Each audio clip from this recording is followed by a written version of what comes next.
На фоне усиливающейся региональной конкуренции и множества параллельных кризисов в разных частях мира, в информационном поле одновременно появляются сообщения о ряде скрытых военных, технологических и геополитических процессов, которые формируют общую картину растущей нестабильности и взаимного сдерживания между ключевыми игроками.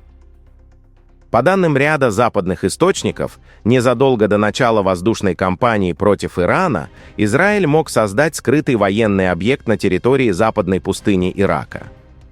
Утверждается, что речь шла о временной, тщательно засекреченной авиабазе, использовавшейся для размещения подразделений спецназа и поисково-спасательных групп, обеспечивавших операции на удалении более 1600 километров. Спутниковые снимки якобы зафиксировали взлетно-посадочную полосу длиной около 1,6 километра, подготовленную на дне высохшего озера примерно в 180 километрах к юго-западу от Наджафа и Кирбелы. В марте также сообщалось о наблюдениях местных жителей за необычной активностью вертолетов, после чего, по некоторым данным, в ходе последующих проверок произошел инцидент с гибелью и ранением иракских военнослужащих. Официально подтверждений существования постоянной базы не публиковалось, а Вашингтон отвергал обвинения в причастности, в то время как Багдад направлял жалобы в международные структуры.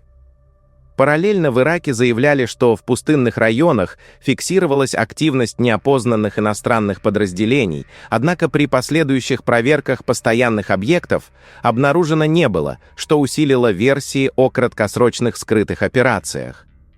На этом фоне в Восточном Средиземноморье и вокруг Кипра усиливается дискуссия о росте экономического и демографического присутствия израильского капитала.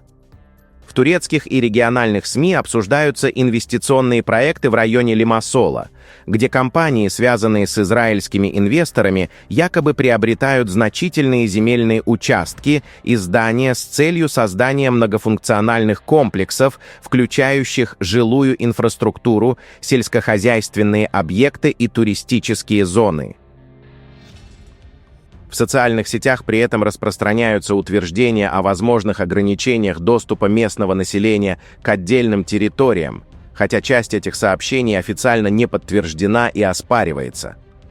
Тем не менее, сама тенденция активных иностранных приобретений земли вызывает политические споры и исторические параллели, усиливая чувствительность темы в турецком и кипрском общественном пространстве.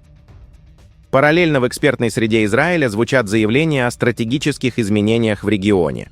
Отдельные военные аналитики в Израиле высказывают мнение, что усиление Турции, включая развитие ракетных программ большой дальности, может со временем изменить баланс сил.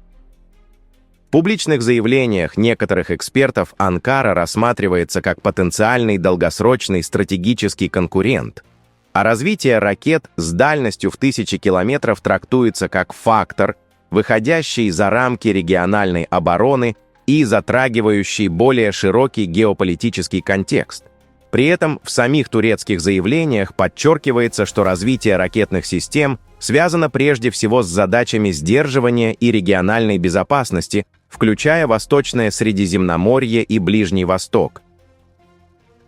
Турецкая ракетная программа действительно демонстрирует заметную активизацию.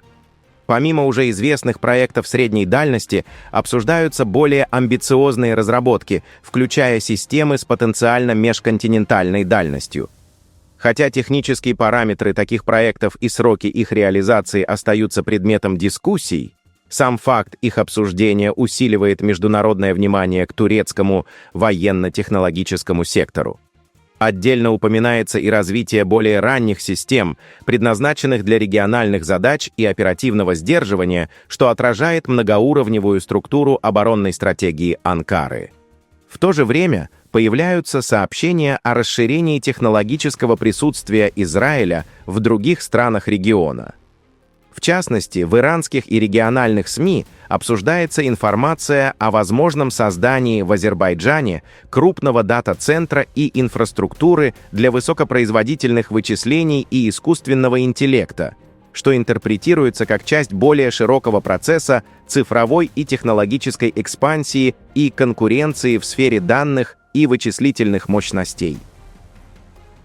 Дополнительно в информационном пространстве обсуждаются заявления о возможной роли Ирана в контроле ключевых подводных коммуникационных кабелей, проходящих через стратегически важные морские маршруты, включая Ормузский пролив. В подобных интерпретациях подчеркивается, что глобальная цифровая инфраструктура, обеспечивающая значительную часть международного интернет-трафика и финансовых операций, зависит от уязвимых подводных линий связи, что превращает такие районы в потенциальные точки геополитического давления и регулирования. На фоне этих процессов также фиксируется усиление внимания к внутренним и региональным инициативам Турции. Президент Реджеп Таyyip Эрдоган подчеркивал, что Ирак не должен становиться ареной противостояния внешних сил, включая США и Иран, и выступал за недопущение расширения зоны конфликтов.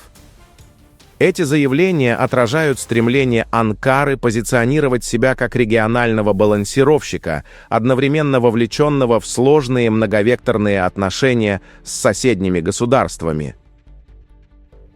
Отдельные сообщения из Южной Азии и Персидского залива добавляют к общей картине элементы нестабильности.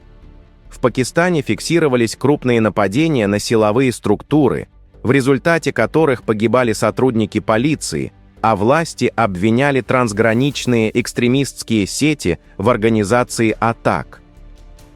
В странах Персидского залива также сообщалось о депортациях иностранных рабочих и ужесточении миграционного контроля, что затронуло значительные пакистанские диаспоры и вызвало экономические последствия, учитывая объем денежных переводов в регион.